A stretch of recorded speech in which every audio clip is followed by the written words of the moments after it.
PM Modi ने कहा, उत्तराखंड में जीत पक्की, डबल इंजन की सरकार पर पहले ही लग चुकी है मोहर। प्रधानमंत्री नरेंद्र मोदी आज चुनाव प्रचार के लिए उत्तराखंड पहुंचे। पीएम मोदी ने रुद्रपुर में एक जनसभा को संबोधित करते हुए कहा कि उत्तराखंड में डबल इंजन की सरकार पर मोहर लग चुकी है। आप सबको देखकर लग रहा है कि आप मुझे सुनने नहीं बल्कि पुष्कर सिंह धामी के शपथ ग्रहण का निमंत्रण देने के लिए आए हैं। भारत माता की जय। मां नैना देवी। मैं मानस खंड की पवित्र भूमि से मां पूर्णागिरी देवी, चैती देवी, मोटेश्वर महादेव और पंच मंदिर को श्रद्धापूर्वक नमन करता हूं। मैं रीठा साहिब और नानक मत्ता साहब को आज सर झुका करके प्रणाम करता हूं। यहां गुरु नानक देव जी के चरण पड़े थे। उनके चरणों से ये धरती पवित्र हुई है। मैं वीर उधम सिंह जी को भी नमन करता हूं, जिनके नाम पर उधम सिंह नगर जिला बसा है।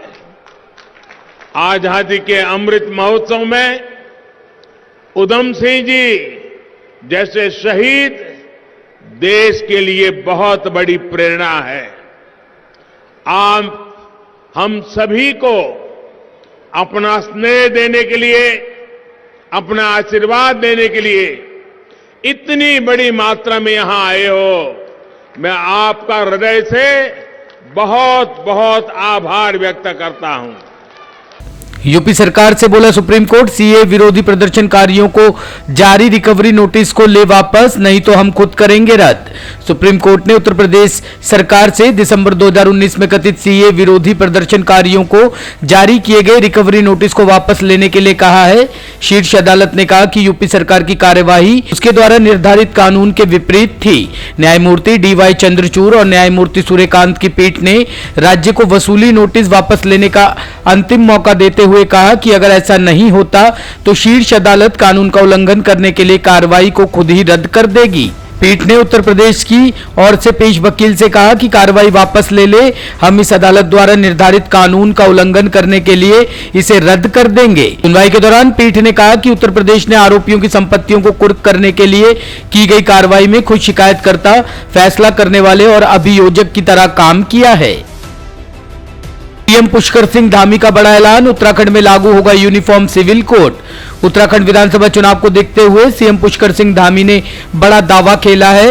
शनिवार को उन्होंने कहा कि आगामी नई भाजपा सरकार अपने शपथ ग्रहण के तुरंत बाद न्यायविदों, सेवानिवृत्त जनों, समाज के प्रबुद्ध जनों और अन्य लोगों की एक कमेटी गठित करेगी जो उत्तराखंड राज्य के लिए यूनिफॉर्म सिविल कोड का ड्राफ्ट तैयार करेगी।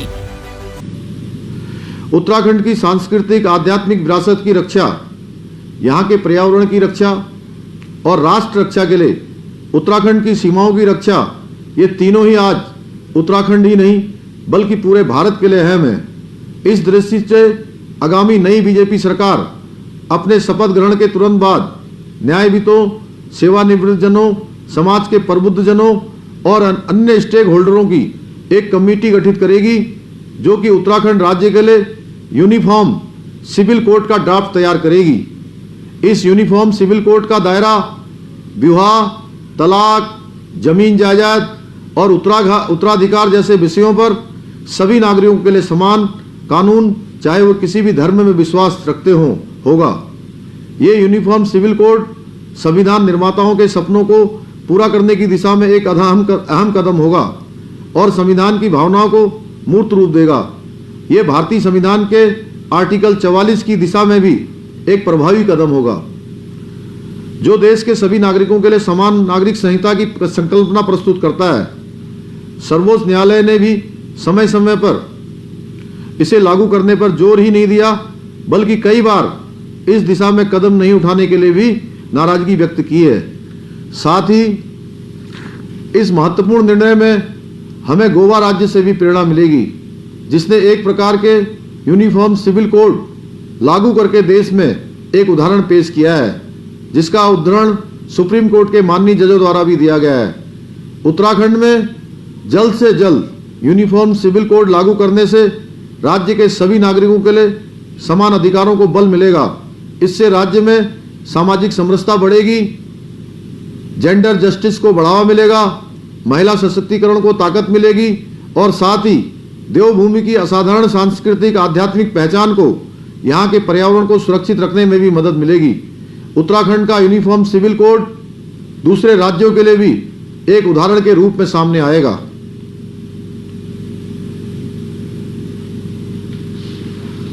बीजापुर में सुरक्षा बलों और नक्सलियों के बीच मुठभेड़, सीआरपीएफ के असिस्टेंट कमांडेंट शहीद। छत्तीसगढ़ के बीजापुर में सीआरपीएफ और नक्सलियों के बीच मुठभेड़ हुई है। मुठभेड़ में सीआरपीएफ के असिस्टेंट कमांडेंट शहीद हो गए हैं।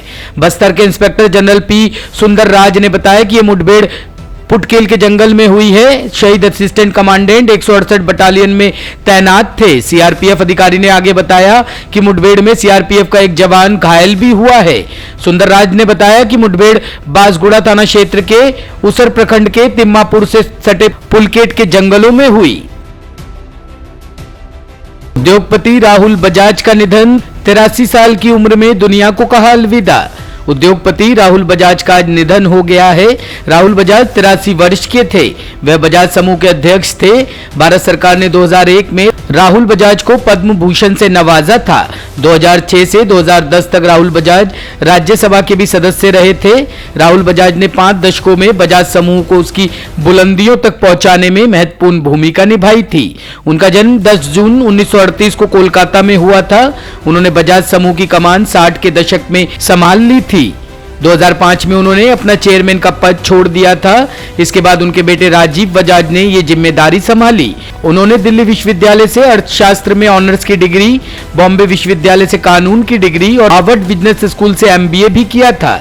2008 में उन्होंने बजाज ऑटो को 3 यूनिट में बांट दिया था। इसमें Bajaj auto finance company, Bajaj Finserv और एक होल्डिंग कंपनी। राहुल बजाज भारत के स्वतंत्रता संग्राम के दौरान एक उद्योगपति और मोहनदास करमचंद गांधी के प्रमुख समर्थक जमनालाल बजाज के पोते थे। ब्यूरो रिपोर्ट, टीम तफ्तीश न्यूज।